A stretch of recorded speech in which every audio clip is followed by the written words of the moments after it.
Welcome to TV Asia. You're watching Advait, the Fourth Empire. Week 3 was also a wrap, guys, and oh my god, was an amazing week because this week we started to have 4 matches in the weekend and I've already done a weekend analysis on that. The link will be in the description down below, and that video was done by the True Empire. But in this video, we'll be doing the matches from Monday to Friday, the proper week analysis, not the weekend analysis. So let's see how many teams played how many matches. The Delhi Capitals and the Rajasthan Royals played 2 matches each, and the rest of the 6 teams played only 1 match, which consists of Sunrisers Hyderabad, Kolkata Knight Riders, Mumbai Indians, Royal Challengers Bangalore, Chennai Super Kings, and last but not least, Kings 11 Punjab.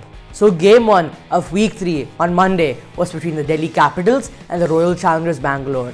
So Delhi Capitals had a very good opening partnership in the power play between Prithvi Shaw and Shikhar Dhawan. Prithvi Shaw striking very high at 182, and his final individual score was 42 runs in 23 balls. Shikhar Dhawan's final individual score was 32 runs in 28 balls and striking at 114. Both these batsmen playing very good, getting a boost for the Delhi Capitals. Later on, Shreyas Iyer and the openers lost their wickets, but Rishabh Pant and Marcus Stoinis both striking very high. You know, both of them are the great hitters of the ball, and especially Marcus Stoinis during that match. And oh boy, striking over 200, and his final score is 53 runs in 26 balls, scoring a half century in a crucial match against a team like RCB because RCB has quality players. Delhi Capitals use tactics and smartness because RCB cannot deal so much pressure during a run chase. So the Delhi Capitals' final score was 196 runs for the loss of 4 wickets, a very good total and a very defendable total in a pitch like Dubai. And you know, RCB has a King Kohli, the king of chasing.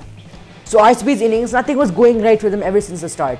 The opening pair was not able to pull it off, except Virat Kohli, and everybody else whoever came after who were losing their wickets. None of them were able to pull off a good score and convert their scores into a half century or more.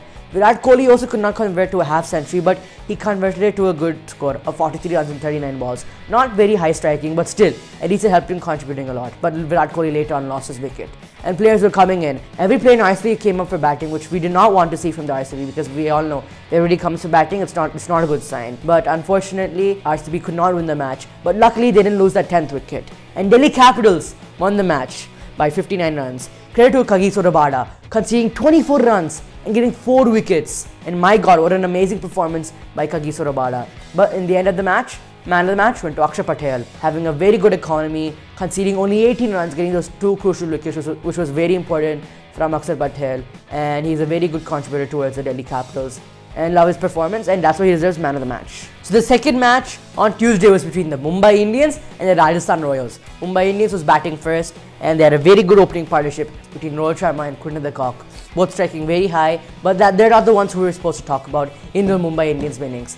Suryakumar Yadav, a young Indian batsman, scoring 79 runs at 47 balls, striking at 168, playing very good innings, 11 fours and 2 sixes. It was an amazing batsman to watch. And thanks to the supporters coming on later on in middle over batting, like Hardik Pandya, Krunal Pandya, they both helped in contributing a lot, and especially Suryakumar Yadav. Mumbai Indians were able to put up a good total on the board, especially in a pitch like Abu Dhabi, and the final score was 193 runs for the loss of 4 wickets. So Rajasthan Royals, just like how RCB was in the previous day, this time our Rajasthan Royals, nobody was able to play good except for Jos Buttler. Jos Buttler was the only player who was able to play good for the Rajasthan Royals because nobody else was able to contribute or help and support him because the things that we lacked in team performance from Rajasthan Royals during the batting. They need to fix their batting order and the lineup. But Jos Buttler, at least we got to see him play very well because we've seen in the previous seasons play amazing for Rajasthan Royals, continuously scoring 50s, and that's what he did this match. Scoring 70 runs in 44 balls, which was an amazing innings to watch from Jos Buttler. Unfortunately, nothing else could work out for Rajasthan Royals,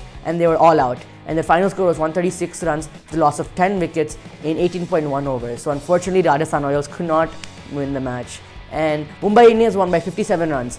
Credit to Jasprit Bumrah, conceding only 20 runs, being India's best bowler, getting a 4-wicket haul, which was amazing, especially against a team with great talents like Rajasthan Royals. So man of the match was none other than Suryakumar Yadav, being a young Indian batsman, helping Mumbai Indians get a huge score, which would put pressure on the Rajasthan Royals batsmen, making sure they get a defendable score in a pitch like Abu Dhabi because this is a T20 format that anything can happen in this game. So that's why Mumbai Indians won the match, and that's it for this match. The third match of this week was between the Kolkata Knight Riders and the Chennai Super Kings. So KKR was batting first, and Rahul Tripathi, first time his debut season for KKR, based on what he did in his previous match, he got the opening position, scoring an amazing knock of 81 runs and 51 balls, which was amazing to watch. but unfortunately nobody else with the Kolkata Knight Riders was able to convert this scores too, just like how Rahul Tripathi did, and nobody was able to go 20 plus, because that's what the Kolkata Knight Riders really needed, because CSK have a very good chasing background, and CSK are the kings of the IPL and one of the major teams. So Kolkata Knight Riders unfortunately could not put up a high total, but a very defendable total, and they were all out at the end of 20 overs. The final score was 167 for the loss of 10 wickets in 20 overs. Credits to Dwayne Bravo getting a 3-wicket haul, and that's the Dwayne Bravo we all love to see. Chennai Super Kings, ever since the start, had this match in their hands because it was an easy total to score. In the first 10 overs, they were in a very good position, scoring 90 runs plus, and my god, everyone thought this match was in their hands. But towards the last 10 overs, nothing went right. They weren't losing wickets, they just weren't able to score more runs. They had the batsmen in there, MS Dhoni, Kedar Jadhav, Ravindra Jadeja. Nobody was able to perform well and convert the score, except for Jadeja. Towards the end, he was trying to make sure that CSK grabbed the match into their hands, but he couldn't. Kedar Jadhav, towards the end, he felt a lot of pressure and wasted so many balls, those crucial balls, which could have helped CSK win the match. And CSK had batsmen later on, like Dwayne Bravo, to help support them in. But I don't know why CSK could not perform well, and KKR's death bowling was amazing to watch. So that's why KKR won the match. So CSK's final score was 157 runs for the loss of 5 wickets in 20 overs. The final man of the match was Rahul Tripathi for his amazing knock. If it wasn't for him, KKR wouldn't even be in a position like 167. Suppose if he played averagely well like the others, they would have gone to a lower score and CSK would have easily chased it down. But if it wasn't for him, KKR wouldn't have won the match. So that's why KKR won the match by 10 runs. So the fourth match of this week was between the Sunrisers Hyderabad versus the Kings XI Punjab, red versus orange. So the Sunrisers Hyderabad won the toss and they chose to bat first. And my god, we finally saw the world stroke combination come to life. We've seen the combination work very well last year and it worked very well in this match. Both of these batsmen together had a partnership of 160 runs. Jonny Bairstow scoring 97 runs in 55 balls and David Warner scoring 52 runs in 40 balls. We knew the Sunrisers were headed for a 200 plus score. Unfortunately, in the span of 5 overs, they lost 6 wickets. But the Sunrisers middle order batsman was fortunately able to make sure the team reaches a score of 201 runs. So the final score was 201 runs for the loss of 6 wickets in 20 overs. And a very good performance by Jonny Bairstow and David Warner. The Kings XI Punjab lost early wickets throughout their innings, and this was a big blow for them. They wanted to win this match. Both the opening batsmen should have blowed, but none of them did. But Nicholas Pooran did, getting the fastest 50 in this IPL, striking at 208, which was very high, scoring 77 runs in 37 balls. And what an innings to watch. 7 maximums. A great youngster from the West Indies, and my god, Nicholas Pooran, what a man to watch. But fortunately, he could not help Kings XI Punjab win the match, but he at least helped them get a small hope.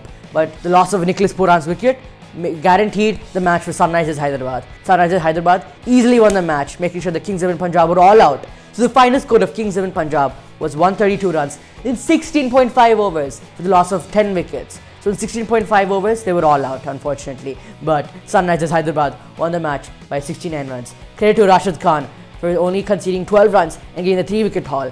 But in the end, man of the match was Jonny Bairstow. Unfortunately missed out on a ton, scoring 97 runs, which was a very crucial knock, and helped Sunrisers make sure that they get 201. His partnership with David Warner was amazing to watch. So that's it for match 4. The last match of this week, match 5, Friday, was between the Delhi Capitals and the Rajasthan Royals. Delhi Capitals started off the innings with the bat, and we expected them to score a 200 plus because it's Sharjah, we all know that.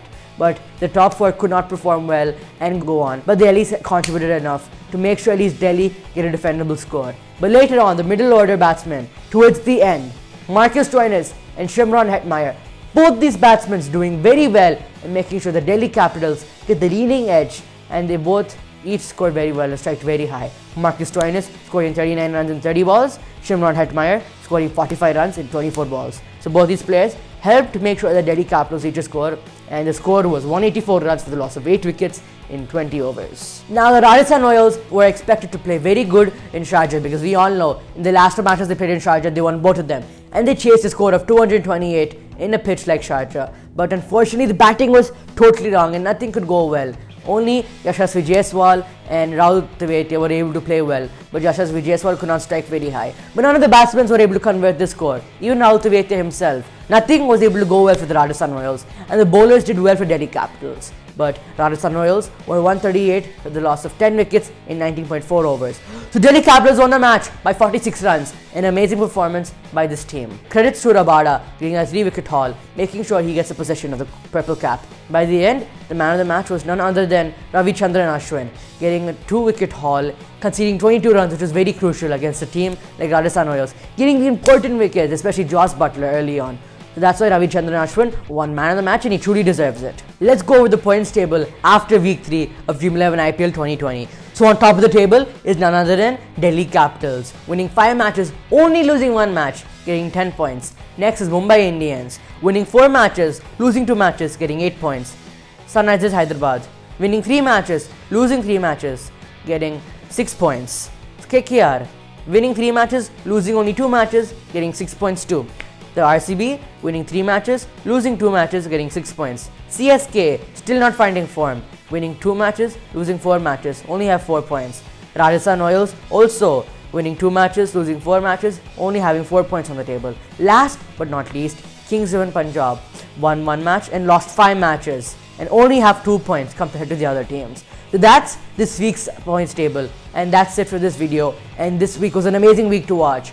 I know we only did 5 matches, but still, there were many more matches. We had 9 matches this week. I did 2 separate videos on all the matches, but what an amazing cricket performance by all the youngsters and all the players. Let's wait for week 4. More excitement, more news, and more stuff to talk about. So that's it for this video, guys. And it's me, Advait, the 4th Umpire, signing off.